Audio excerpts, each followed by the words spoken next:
All right, let's talk about a huge move India is making right now, a defense decision that could seriously reshape its military power for decades to come. Today, we're going to break down exactly what's going on and, more importantly, why it matters so much. Okay, so what's at the very heart of this story? Well, it all boils down to one single number, 114. That's how many new state-of-the-art Rafale fighter jets India's Defense Procurement Board just gave the green light to acquire. And get this is on top of the Rafales they already have in their fleet. So to really get why this is so much more than just a military shopping trip, we're going to break it down.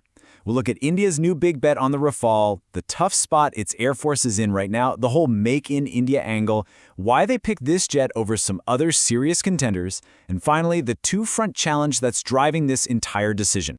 All right, first things first, let's look at what's been officially announced and the path this massive deal still has to take. Now hold on, this isn't a done deal just yet. It has to go through a few different stages of approval.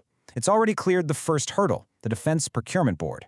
Next up, it goes to the Defense Acquisition Council, which is headed by the Defense Minister, before it finally lands on the Prime Minister's desk for the final sign-off. And that final handshake? It could happen really soon. The talk is that it might get signed during a summit between India's Prime Minister Modi and French President Macron, maybe as early as February. That would be a huge international agreement. So you might be asking, what's the big rush? Why the urgency for so many new jets? Well, it comes down to a really critical challenge the Indian Air Force is facing right now. The Indian Air Force has a significant numbers problem. They're supposed to have 42 fighter squadrons. That's their sanctioned strength. But right now, they're actually operating with only 31. So to put that in perspective, with an average of about 18 jets in a squadron, that gap of 11 squadrons means the Air Force is short by about 180 aircraft. That's a serious deficit to be dealing with. And to really understand the urgency here, consider this. The Indian Air Force has fewer active squadrons today than it did back during the 1971 war with Pakistan. And this problem is only getting worse as its older fleet of MiG jets is being phased out. But this deal, it isn't just about plugging a numbers gap. No, it's about a fundamental shift in India's whole defense strategy.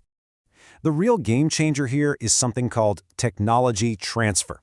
What this means is that India isn't just buying jets, it's buying the blueprints, the knowledge, the tech, and the rights to build them right at home.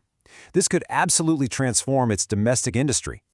So a huge part of this proposed deal involves the French manufacturer Dassault Aviation partnering up with an Indian company, Reliance Aerospace.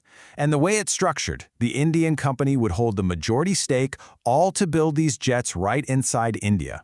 And the ambition here is huge. The ultimate goal is for these made-in-India Rafales to contain up to 60% locally sourced content. We're talking about integrating Indian-made radars, sensor systems, and other critical electronics, the whole shebang. But, India had other powerful, top-tier options on the table. So why double down on the Rafale, a platform they already operate? Well, India was reportedly offered the American F-35 stealth fighter, but turned it down because of reliability concerns and a desire to maintain what they call strategic independence. The Russian Su-57 was also an option, but adding another completely different type of jet to the fleet would create a logistical nightmare for maintenance and pilot training. So, by choosing the Rafale again, India is putting a premium on operational consistency.